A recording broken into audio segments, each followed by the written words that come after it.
The C8 Corvette. Here's a car that gets a lot of criticism, but is it warranted? Today, I thought it'd be kind of fun to dive into why people don't really care for it. Now, there is a great divide between the Corvette community mostly. They either really like it or just don't really care for it. Most of the Corvette buyers, the C8 buyers, tend to be a little younger. The older, more traditional enthusiasts, purist Corvette owners, tend to not be a huge fan. I want to kind of psychoanalyze and see where this hate comes from and see if we can get to the root of it. I don't know.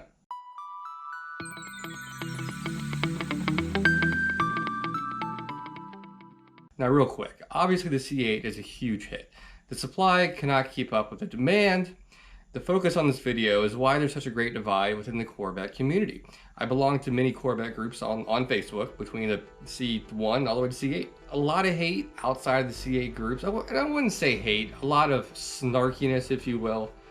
And I'm just kind of curious. I want to dive in to see what these less than savory reviews are all about and why people have a bad taste in their mouth about the C8 Corvette. And I know this is a really subjective thing.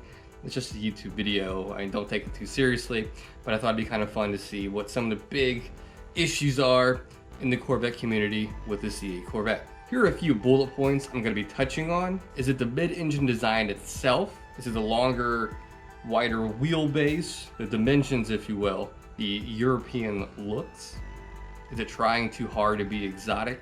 The crazy inflated market adjustment right now that has a lot of people frustrated, and the fact that it's a mid-engine, is it harder to work on? Now, I'll be honest, before the reveal, I was a little hesitant looking at the ones with the camo on it. Would it look right? The dimensions did look kind of goofy under all that camo. Would it have a generic, exotic, knockoff feel, almost like your Dollar General Ferrari? That was kind of a huge concern for me. Even after seeing the reveal on that July day over 2 years ago, I wasn't quite sold on it. That was until I saw it in person. It was much bigger in person than I expected. In fact, I was kind of worried it would be too small in person. And I feel like the new Supra is kind of small in person. I don't know why, but it kind of takes away from the car. And just seeing it in pictures and video, I was just uneasy about it until I saw the damn thing in person, and it had a very demanding presence to it, and I was pleasantly surprised. The first thing I noticed when I saw this thing in person, and it was a ceramic matrix gray, very pretty car, which is how wide it was, how low it looked, and how exotic it looked, and how sharp it was. The cuts and angles in this thing in person were just incredible. I was like, wow, that's a pretty cool looking car. It was the first time seeing a new generation Corvette I can remember. I remember when the C5 came out. Geez, I was like 15, and the C6 and C7, all those were pretty exciting to see for the first time in person, but the C8, I was just like, man, that thing is just like otherworldly. Definitely caught me off guard. The pictures don't really do it justice in my opinion. But yeah, I was just kind of floored. All right, enough of the praise for the C8 Corvette. Obviously, I like it. We'll get into the reasons why people might not like it. It's definitely not traditional in the Corvette lineage. People tend to think it lost its Corvette winning formula by going mid-engine and ditching the front engine rear-wheel drive platform altogether. However, the C7 Corvette, and all the engineers will testify to this, was simply at its limits of what it could do. It's simple physics, really. Even with all that horsepower in the ZR1, cars with much less horsepower were outperforming on both the track and the drag strip, and other platforms were simply starting to leave it behind. And furthermore, a mid-engine design is nothing new to the Corvette team. Hell, they've wanted to go mid-engine for quite a while. I think in the late 60s, they had prototypes and knew that was going to be the winning formula going forward. However, with a mass-produced car, R&D for that simply just didn't make sense. A lot of the parts aren't going to be interchangeable with the rest of their lineup. Everything for the car is going to be proprietary, meaning it's only going to work for that car. It's a huge gamble, and if you take a huge gamble and you miss, you're out a lot of money, and a good chance the entire platform is going to go away. Now, they did try this with the Pontiac Fiero in the 80s, if you're not familiar. They took a gamble and the funding was simply not there. It was a swing and a miss. I do like that they went for it with the Fiero. It just didn't have the financial backing and the R&D and the engineering at the time to just really work. But GM now knew they had to do something, and they took the gamble and they bet and they won big. And obviously Corvette has a huge following now. I feel like they felt it was safer to take that gamble, and they felt a lot of people wanted to see mid-engine, and GM has the capital to do it finally. Well, I shouldn't say finally, but they've always had it, but they had the kind of sink or swim mentality. We got to do something to keep up with competition, and they did. Now, the only side effect of doing this is that it pissed off a lot of purists. Next, it's size and dimensions. I know they're not traditional Corvette, obviously. Outside of the C3, this is the longest and widest Corvette. However, it's also the fastest base Corvette ever made. People tend to assume newer means technology means smaller and lighter. However, when you completely change your platform, you're going to see a dramatic shift in dimensions. They're not too crazy. I believe the C8's may be 4 inches longer than the C5, nothing too nuts, but nonetheless, it is a little bigger. Others complain that the silhouette itself, the side profile, is that of a knockoff Ferrari. I can see that, but at the end of the day, for a mid-engine car, there's only so many shapes you can make and keep the coefficient of drag down. They could get creative, but at the end of the day, they're going to lose top speed. Just the nature of what it is. The most aerodynamic thing on the planet is a teardrop. And if you look at most mid-engines, they kind of follow that same design. So they had to get really creative. In my opinion, they got creative enough to make it look different from a 48 or 458. And really, I feel it looks just as good, if not better than those cars, especially side profile. Side profile of the C8 Corvette to me is gorgeous. They did an amazing job with the sharp angles. All right, next is the price and market adjustment. When this thing launched 2 years ago, GM said it would start at just under $60,000, and they weren't lying. You could get one for that price. However, the waiting game. If you didn't put an order in right away, you were gonna wait 10, 12, 18, some cases 20 months for the car. That put a bad taste in a lot of people's mouths. And then when dealers did have some on the lot, or do even now, they're charging 30, 40, 45 over sticker. And to a lot of people, that loses the essence of what a Corvette is. It's supposed to be American working guys' exotic car, and you've just outpriced a lot of people in the middle class, especially the lower middle class, and it kind of just turns them off from the entire brand. And it didn't help this thing launched during a pandemic where the entire supply chain was all dicked up, and even now, 2 years almost after launch, these things are still going for over $30,000 over MSRP. It is crazy, and people are still paying it. And yeah, a lot of people are just turning their backs on GM, and they're mad at GM when it's not even really GM's fault. It's just a product of a capitalist society, which isn't a bad thing. It is what it is. And the dealers have so much demand. You gotta make a profit when you can make a profit. I do see the prices coming down probably within the next year, 18 months. Even that's a prediction, who knows, you know? And with the release of the Z06 coming out this fall, I think a lot of people's interest will shift from the Stingray to the Z06. People are going to see that wide body and say, I need to have that.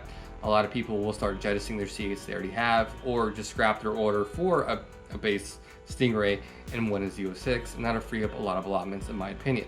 So I really do think the market adjustment and the crazy markups are on the mend. It's getting better, it's getting slowly, but I do recommend if you want one, get an order right now. Sooner than later, you'll get your C8 at MSRP. Next is the stigma that it's gonna be harder to work on. To some people, the idea of just hearing mid-engine, you just think a nightmare to work on. And realistically, good luck changing your belts on the C8. It's gonna be a nightmare. A lot of people just think and see money signs as soon as the warranty runs out, which might be a valid point. However, my take on this, it's gonna be a mass-produced car, and people are very crafty, especially with Google, especially with YouTube. Anything that's gonna go wrong outside of warranty on these cars, someone's gonna get a fix for it. I guarantee it. If anything goes wrong on my current Z06, I can YouTube or Google it in 5 minutes. I have a solution or an answer. And there's nothing I've not been able to replace or fix in this car without using YouTube. It's nuts how easy it is to do. So if there's a will, there's a way. However, there is gonna be a lot of new tech on the C8, especially the first couple years. My advice is buy a 22 and up. Any first couple year, anything's gonna have some weird bugs. Like the Bronco, that thing's it looks nice, but they're having a lot of rollout issues with the first year. I think the 2022, if you get one of those, will be a sweet spot. I'm not saying the 2021 is gonna be a disaster. I'm just saying peace of mind. It's still under warranty regardless, but for later on, from what I can tell though, the LT2 on the C8 in base model form, it looks fairly easy to work on. It's a derivative of the LS type platform. Looks like doing a basic tune-up from your air filter to your plugs, to your wires, oil change. It looks fairly easy. The hardest thing I can see is anything belt related. I'm not sure if there's an access panel behind the seats. I need to look into that. I should have done that for this video, I apologize. And maybe one of the hardest things to do is gonna be balancing this thing on a lift. See picture here. These things fall off a lot. People forget that they're mid-engine and the weight's in the back, not balanced 50-50, how it used to be. And I think there's just this stigma still, you know?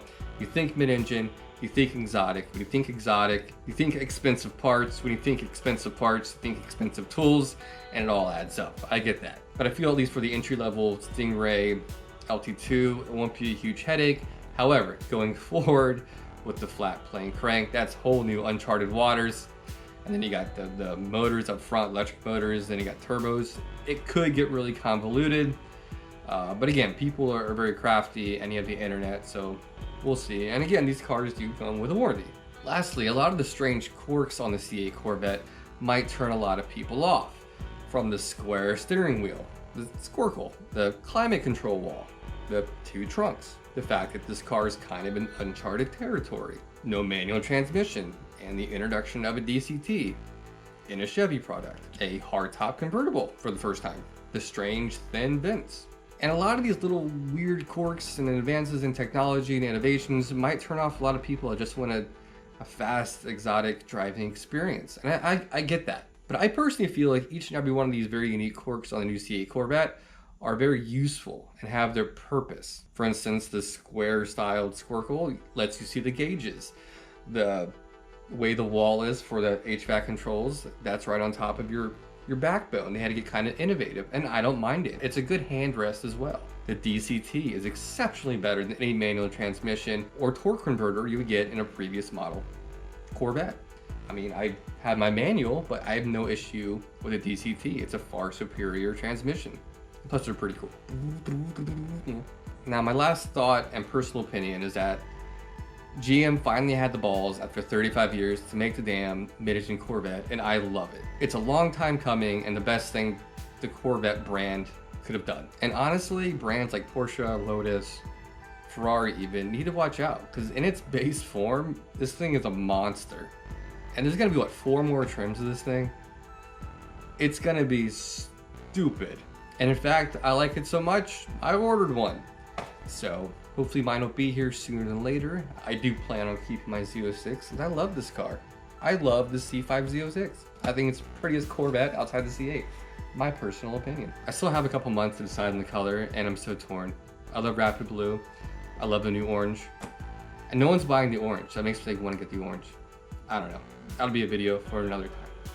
Anyways, hope you guys found this fun little video informative, I guess.